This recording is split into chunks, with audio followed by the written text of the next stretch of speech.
This is Magnetic Magazine, and I am here with Joe Farr, UK. Hey. There he is, UK-based techno producer and mixing and mastering engineer who's been in the game for a while and is now debuting his True Peak Limit LP on Max Cooper's Mesh. And it's quite a departure from your previous, like, more distorted techno work.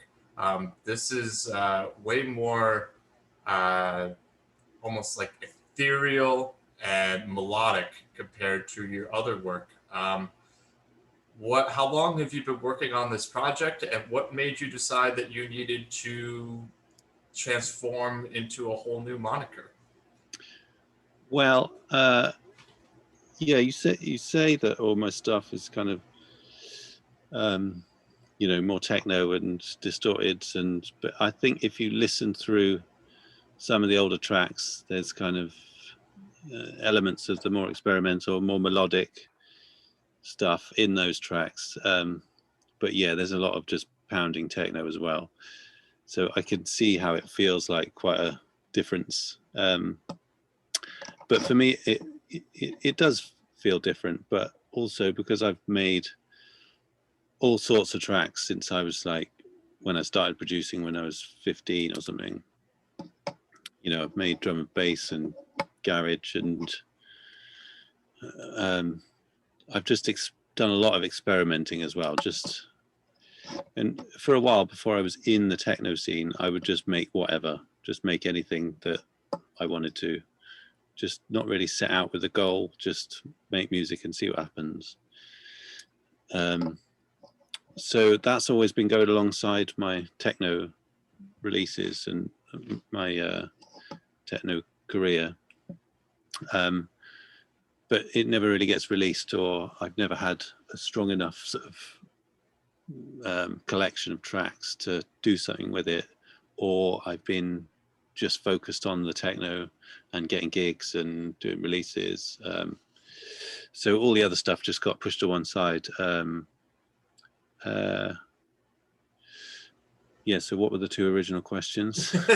No, you're it pretty much just what made what made you want. You pretty much answered it, but I guess the follow-up to that is even if your previous releases as Joe Farr had elements of more melodic timbral sounding stuff. How come you didn't release it under your Joe Farr moniker, and you decided that you wanted to build up a whole new alias? I think because it's too different for people to get their head around. So if I release this under my name, they'd be like, "What's he doing?" I might lose a few fans.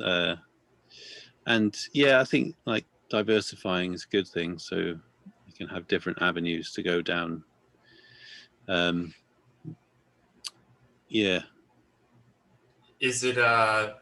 Is True Peak Limit an homage to like a limiter or a compressor or something like that? Yeah, pretty much. Pretty much, got it. That's cool. Speaking of limiters and compressors, obviously you are a mixing and mastering engineer. So, for anyone who's listening who is into audio production of their own, what is something that they could do right now in order to make their stuff sound better with little effort? They could send it to me and I would give them mixed feedback for a small charge. Love it. We've got to plug the business. Come on. No, I feel you. We'll get you a link and everything. So nice. Yeah. Aside from that, make sure you've got a flat reference point in terms of monitoring. So get SonarWorks. Yeah, maybe I should get paid by them because I do shout about their product. Mm-hmm. Get it for headphones. I wouldn't bother with it for your studio unless you kind of know what you're doing with acoustics. But to get a flat headphone response, you just get SonarWorks plugin and it puts a correction on your headphones. They support most models, so it can pretty much covers all the headphones out there really, and that'll just give you a flat response.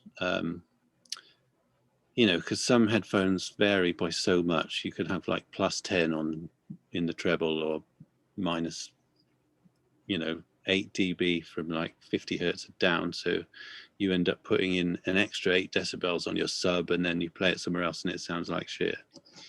So yeah, that's a worthwhile investment for your headphones, definitely.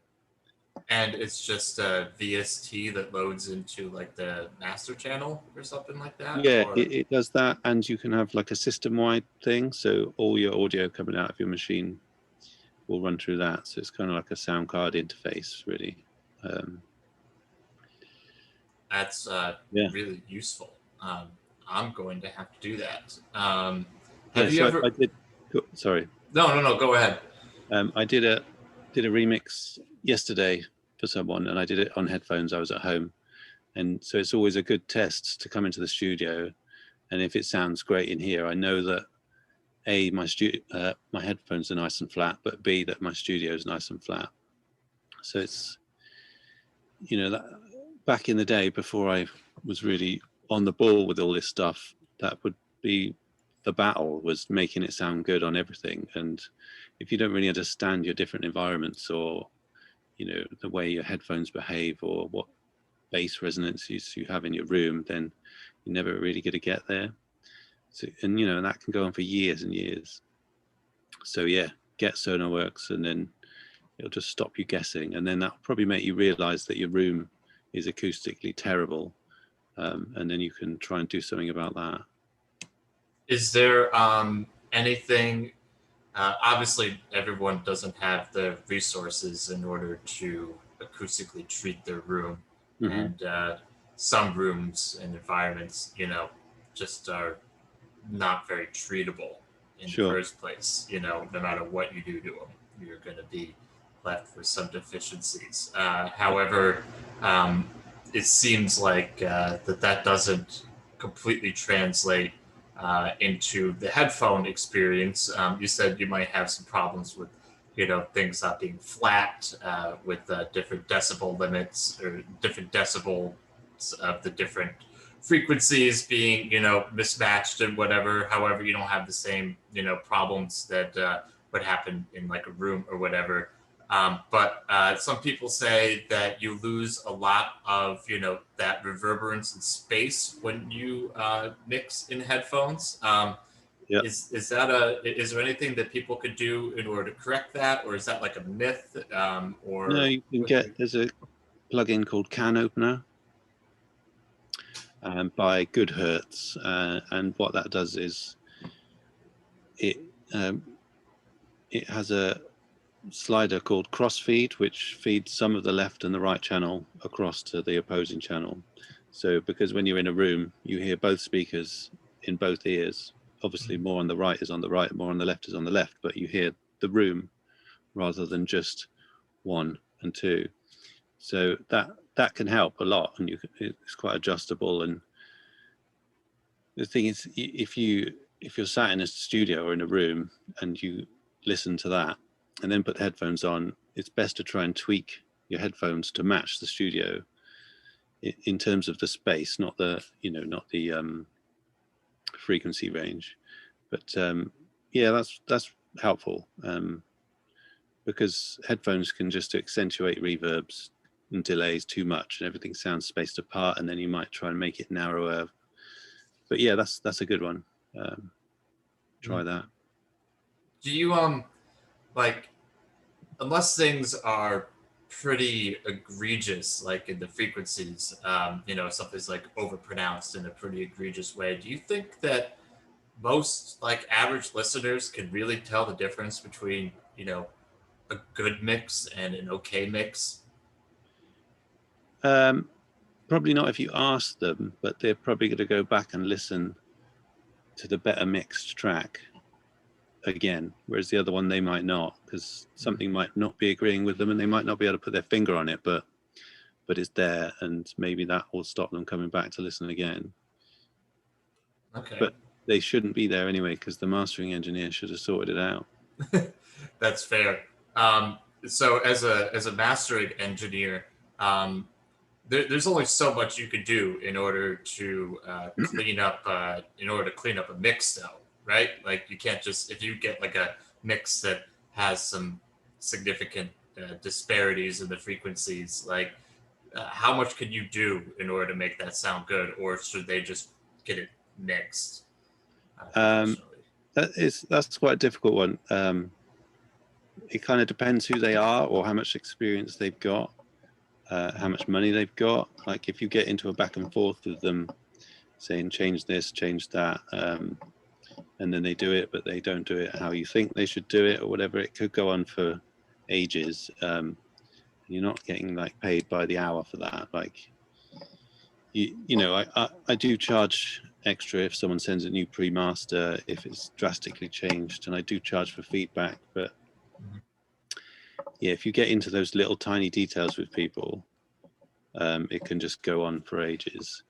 But I can do quite a lot with a terrible mix. Like there's so many tools out there which are pretty transparent. But yeah, usually the wise choice is to give them some feedback. And if they can't do it, you know, if they're sort of an amateur mixer, then I'll suggest that I mix it for them, and then I can give them detailed notes on what I've done to get it where it is, and you know, hopefully get people learning rather than just completely fix it for them. But yeah, it's a tricky one, and a lot of mastering engineers just won't, you know, if the mix needs adjusting, they'll just send it back, and it'll get redone. And then, but you know, I'm not really in that world of, you know, major label stuff and big artists and producers and mixing engineers. It's like I'm not an underground mastering engineer, but I'm mastering for the underground. So these people don't have much money. They don't have, you know, all the budgets of the big boys. So I just sort of, it's on a case by case basis, I'd say, for me. It's on a case by case basis. Yeah, that makes sense. Speaking of transparent, your productions are incredibly transparent. That was one of the things that originally drew me to it. Was just how well all the sounds fit inside of the mix. Yeah, it seemed like you pretty much, you know, most of the songs, they pretty much hit most of the frequencies, but there wasn't any, you know, much clashing within it. Myself, I mix music and you know do production and stuff like that. So I have a kind of a good ear for it. You know, I don't have the best ear for it by any means, but I can definitely tell when sounds aren't, when things aren't muddy and things are well produced, more or less. So do you like? Yeah. So like, do you like choose? How do you like choose your sounds and everything so they don't clash, or do you just like take sounds that you want to work together and then you just like EQ the hell out of them until they, you know, until they are what you want them to be? I guess I don't really choose sounds. I'll make them. Mm-hmm. So that makes yeah. That makes sense. With the True Peak Limit stuff, lots of the stuff was from field recordings. So any of the vocal stuff, quite a lot of the synths and quite a lot of percussion sounds, they're all from field recordings, and that would be the basis of the track, where I try and make that the main hook. So you know, it being the main hook, I try and just get it somewhere in the middle of the frequency, you know, because your hooks aren't going to be low end stuff or high end stuff. So it's just kind of an idea that's in the mid range of the frequency. And yeah, I just make sure it wasn't too harsh, make sure it was how I wanted it to sound. With filtering, and overdrive and EQ, but nothing crazy. But that's just experience, I think. So I know, because I've been doing this for 25 years. Oh, 25 years. I'm 40 this year, and I've been producing since I was 15. So if my maths is correct, that's 25, isn't it? Yes. Yeah. Yeah, sure. Yeah, that's definitely correct. I didn't realize that you've been in the game for so long. I didn't realize you were 40. I mean, I didn't really get anywhere till my late 20s. So, but, having my ears doing this kind of stuff has been 25 years. So yeah, what I'm saying is, because it's been that long, and because I can just get the ideas where I want really quickly, I don't see it as a difficult thing. Do you know what I mean? No, I know what you mean. Yeah. Yeah. So it's just about that exposure to sound and knowing which knobs do what, and it just comes together now. Whereas 10 years ago, I'd be struggling, or I'd be banging my head against the wall, trying to get this kind of sound. But I think, especially with the techno stuff that I produce, it's not so much originals, because I spend a lot of time kind of really, really perfecting those, because it's all my own sounds. But with remixes, I can probably get a remix done in about 2 hours now. Oh, wow. And like, I'm really happy with it. Whereas before, 10 years ago, it would take me ages, weeks of multiple versions, different mixes, trying it out. But because, I'm sat here in mastering studio with a perfect monitoring system, so it's really easy to hear when something's wrong. So yeah, and so I translated that across to the True Peak Limit stuff. It is more melodic, definitely. There's more sort of chords and textures, and it's more song based, I would say. But the sort of getting the sounds I want doesn't take too long. It definitely took me longer to get structures right and get the flow right and get tracks flowing between each other. That was more challenging. But I find the sound stuff just a pleasure to do, and I find it just happens now, rather than, it doesn't ever feel like a chore. Never feels like a chore. Do you build? Is your process more like you build sound, like you have a sound designing session and a loop building session, or do you just kind of do everything kind of intuitively within the same interface, and just kind of whatever you make, therefore what's going to happen next?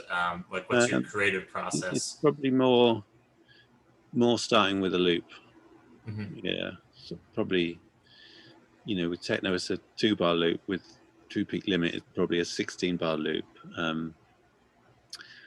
And with True Peak Limit stuff, it's just more about the main hook or the main emotion, trying to get that nailed before building up the track. Yeah. And then would you build so you did a lot of field recordings in this, specifically binaural field recordings. Did you I'm guessing, did you do it in the way where you had that binaural headphones that kind of look like headphones, and then you would just record them out in nature, so to speak, and then do it? Or did you bring some weird head looking microphone and you're that weird guy? Okay, got it. But I didn't have this at that point. This is called a dead cat. I'm going the wrong way. So it was just like this, which wasn't great because of the wind. So I had a gig in London at Corsica Studios, so a techno gig, and I just took it with me. I recorded stuff in the train station, people on the train, and stuff in the streets of London, and just whatever I could, and I just leave it recording if I was anywhere. Or I think I went to a club before I played in the club, so I recorded people there, and yeah, so they all came from that one trip to London and back. Those field recordings, they seem very subtle in the mix. I remember listening back to it and being like, "Huh, this is built with a lot of field recordings." It was hard to tell. So Well, did none you of just them transform are kind of like flat beds of atmosphere. Mm-hmm. They are, everything's chopped up. So it might be that the percussion has come from a field recording, or the main synth melody is from someone's voice that I've short looped into a chord and, you know, played the melodies like that. So yeah, you wouldn't really go, oh, there's the noise of a train announcement or something like that. It's not that obvious. It's, you know, I've just used those sounds to make new sounds rather than just slapping in a field recording. Oh, that's amazing. Did you what tools would you use in order to turn like a let's say like a conversation, like a recording of a conversation, like a snippet of that into like a lush pad or something like that? Is there a specific technology that you use in order to do that? Just a sampler. Just a sampler, okay. So there's one I use, I can't remember what it's called. It's made by Isotope. I could send you the link to it, but I've forgotten what the name of the VST is. Look it up right now. It's an Isotope Sampler, so we can get a, you know, is it the, I don't know. That doesn't come up immediately. Let's not waste any more time on that. I can put a link in it, but it's just the sampler that Isotope uses that allows you to. And so you just have the waveform in there, whatever you've dropped in, then you can adjust the loop time. There's a Ableton one that's pretty similar, I think, but I've never really used that one. So you just short loop whatever sound it is, and then it's got 3 different settings of how the sound loops around.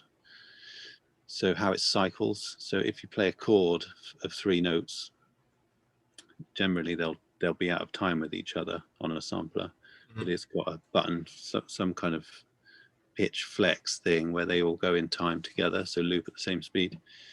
And then it's just got all the usual stuff, all the effects and granular stuff that you can do. Oh, so it's got granular synthesis built into it. That was going to be my next question. Yeah, something like that in order to manipulate. It's one of those machines that you could just end up staring at your laptop for like an hour and just fiddling with it, just tweaking sounds. Do you ever find that you sometimes get bogged down in having too much equipment or too many plugins? And if so, have you found a way to remediate that? Just sell all your hardware synths. You don't really need them. No, that's unfair.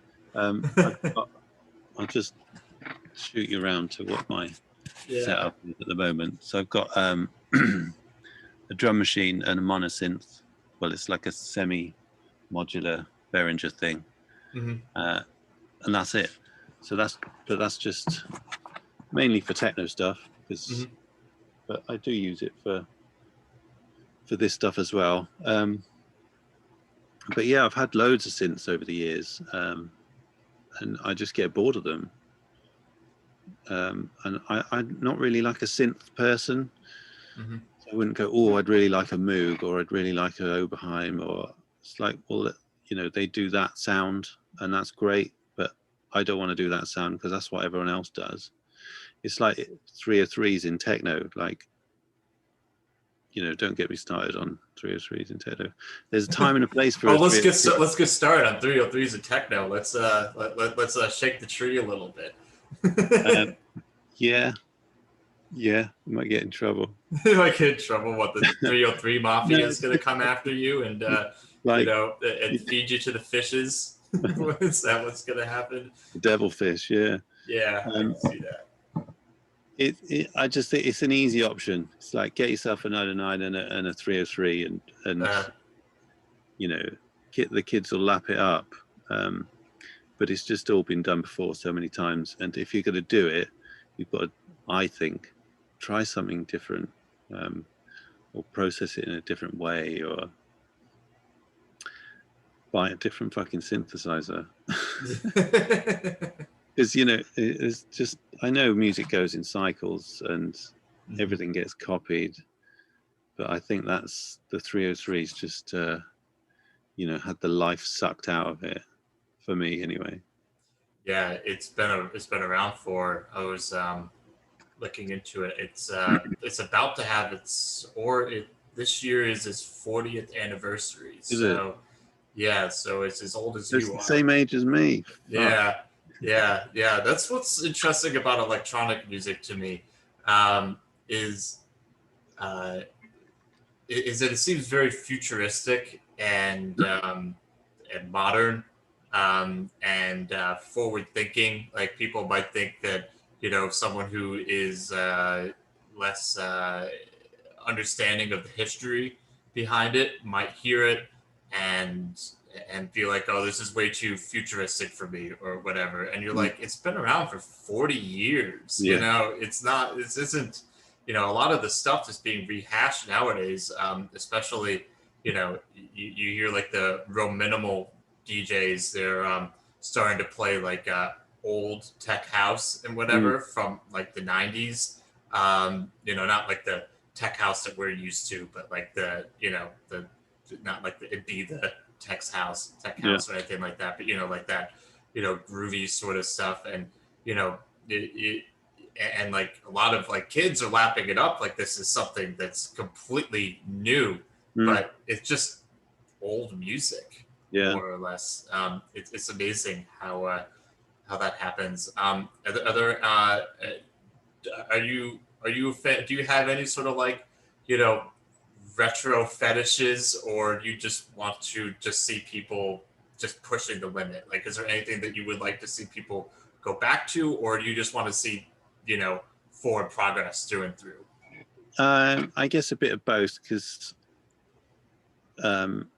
still got a real soft spot for rave music. You can't really say rave music now with that. Everyone just thinks everything is rave music, don't they? Yeah. It's almost like EDM. But early 90s hardcore stuff and high pitched vocals and breaks and 303s and no. No 303s. But what I love to hear is someone who will mix that up with really interesting production, or I mastered a project recently for a London label, and they're called XL Order, and it's like the perfect balance of old school ravey, almost cheesy in places, with like futuristic, I was going to say Aphex Twin beats, but he's still futuristic, isn't he? But like, when you first heard an Aphex Twin track where the drums are fucking mental, yeah, well, it's like that combined with hardcore and cheesy synth lines and high pitched vocals. It's like just nails it spot on. So it's like Aphex Twin percussion with like big cheesy rave stabs and stuff like that. But like executed to perfection. I'll send you the link. I'll have to hear it. So it's called XL Order.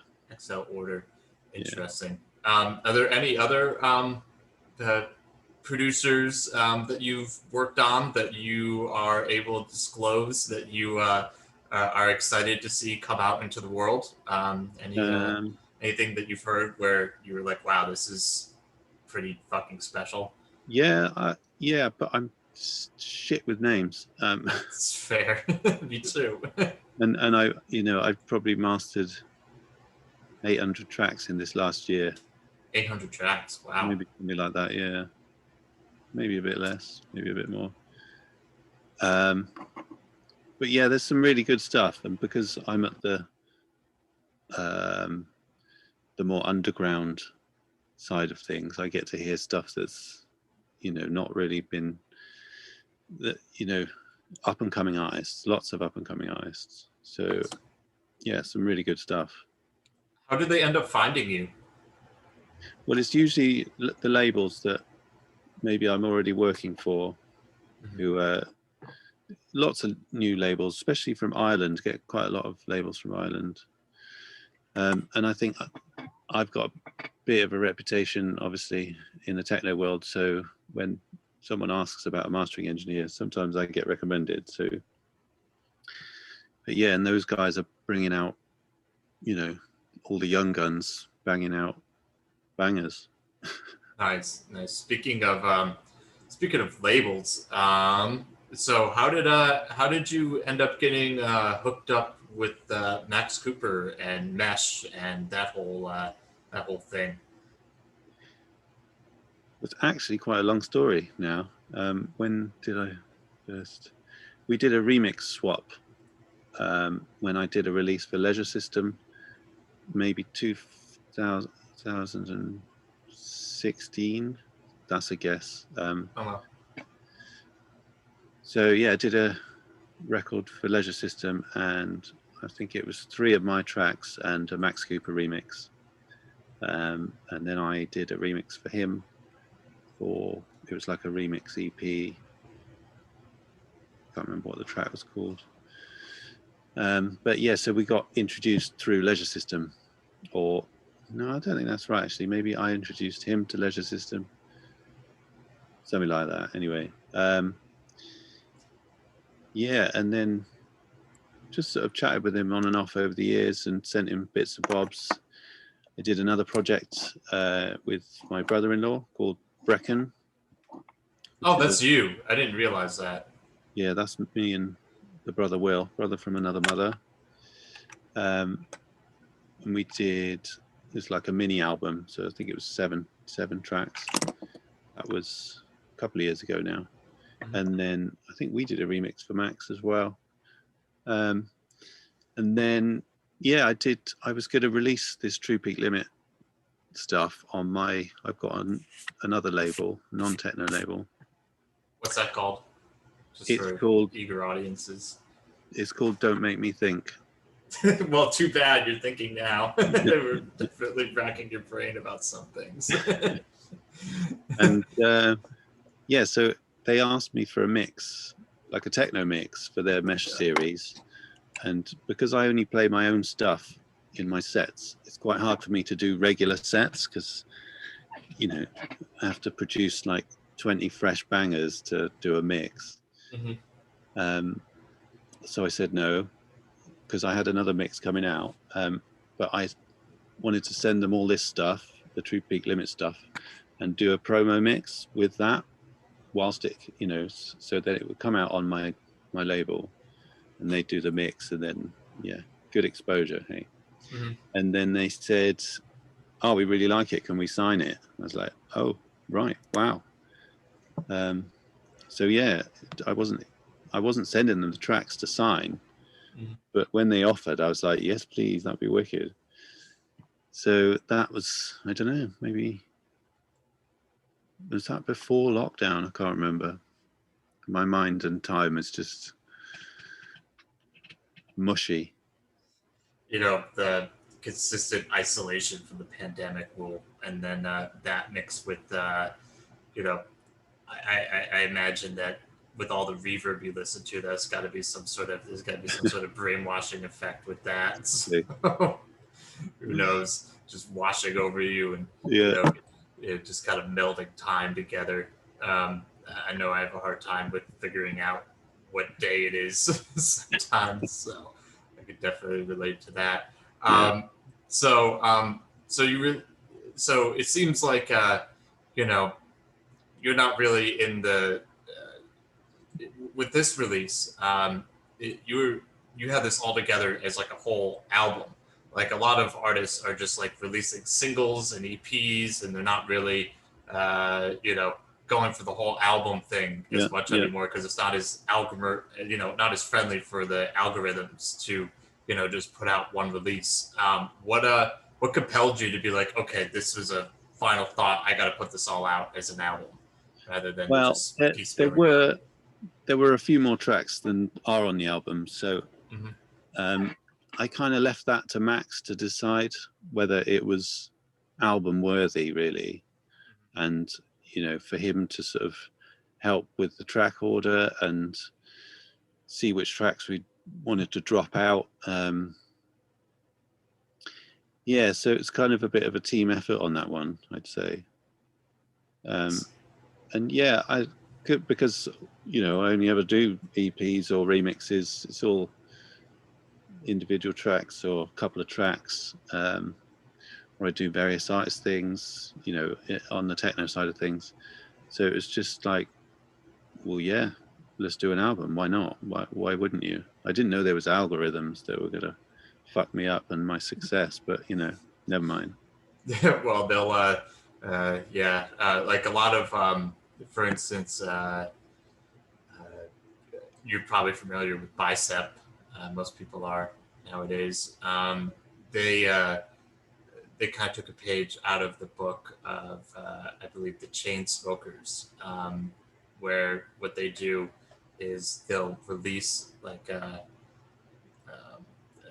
in order to like be favorable for the algorithms, so they can show that they're producing a bunch of content. So they basically the algorithms are like, oh well, you're putting a lot of output out. This is good, keeping people on the platform. What they do is they'll release they have like an album planned entirely, but what they'll do is they'll release a single. And then they'll release another single, but when they release the second single, they'll combine it with the first single, and then after that, they'll release a third single, but then they'll combine that with the previous two ones to make another EP. And then, that whole cycle repeats, and they'll just keep on re-releasing the music over and over again on separate EPs Right. until it hits a full album. And that's just something that a lot of artists are doing. And I don't know, it was pretty. Is that kind of like trying to beat the system then? Yeah, that's absolutely. This system will work it out like in a month or two, surely. We'll see. I mixed feelings about it. It seems like we're living in a world where we have such short attention spans that you somehow need to getting something out as a full musical thought is counterproductive to marketing in some ways. And I like that it seems like Mesh in general, I was looking at all their releases, that they don't like release singles, more or less. I couldn't really find any where they just like released a single. I think the smallest album I saw on their thing was like 3 songs or something like that. So it's interesting that they want to release like full musical expressions rather than just algorithmic tidbits here. Marketing wins. Yeah, passing wins, exactly. Yes, they're all about the music, so it's been great working with them. Yeah, no, they're a great label. So I don't have too many more questions for you. I guess the one thing I did want to ask is like, how did people first like start paying attention to you? Like, what would you say was like the tipping point? When you were in your late 20s, when people really started taking notice and you started getting gigs and whatever. What do you remember what that moment was, or was it? I do, yeah. I got signed to Turbo Records, so Tiga's label. Oh, Tiga's label, really? Yeah. Nice. And I was introduced to them by Truss. You know Truss? No, I'm not familiar with Truss. There's so many fucking labels. I don't even know, or an artist. I don't even know where to begin sometimes. Well, you'll know who Over Mono is, won't you? Yeah, I know who Over Mono is. Yeah. Truss is one of the brothers from Over Mono. Oh, okay, got it. I didn't realize that. Okay, I know it's 2 brothers. I didn't know their individual monikers. Yeah. Well, you're gonna have fun on YouTube tonight. Look up all of Truss's tracks and Tesla's tracks, and then look up MPIA3's tracks, And that is what you should be doing with the 303. So What is it? MPIA? MPIA3. IA3. Yeah. All right, I will definitely look that up. You know, there's some acid people who do interesting things. Like, have you heard Tin Man? Yeah. Yeah, they make some interesting acid, and then Roy of the Ravers makes a pretty interesting acid. You know, it's still possible to make interesting acid. Oh, definitely. You know, Just so many people choose to just do the same 303 sound. Anyway, yeah. Anyways, shouldn't go back there. no. We could probably talk for another hour about the banality of the 303 and the 909, for sure. Another. Yeah, but what I was saying was, Truss introduced me to Turbo. Mhm. So I think he was doing a track for them, or I don't know. He had some contact with them, and I sent him a demo, and so then I did three records with them, and then Thomas, who's Tiga's brother, got me an agent, my first agent. I was like, wow. And then had my first gig in Amsterdam, and so that was the like breaking point, really, breaking. Yeah, That's cool. So that was that was the golden era 10 years ago when you signed to a label and they were like, oh, we'll get you an agent too, rather than just taking your tracks and putting them out there. Exactly. Yeah, it was good. It was. I went back to uni at that point to study film and TV because I was like, I'm never going to make it in the music business. It's a real tough game, and I've been trying to. I'd had loads of releases through my 20s, but just with shitty little labels. Mm-hmm. No offense to any of those labels, sorry. Yeah, thanks, but no thanks, sort of thing. Just, I don't know if any of them are still around now. They were just like small digital labels. But it was all experience, and I got some stuff out there. But that was the breakthrough, was getting signed to Turbo. That's awesome.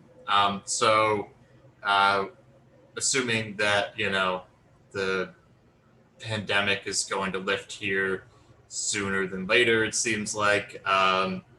What's next for you? What do you hope for? What do you hope to see in the future for yourself? And let's just say for the underground scene in general.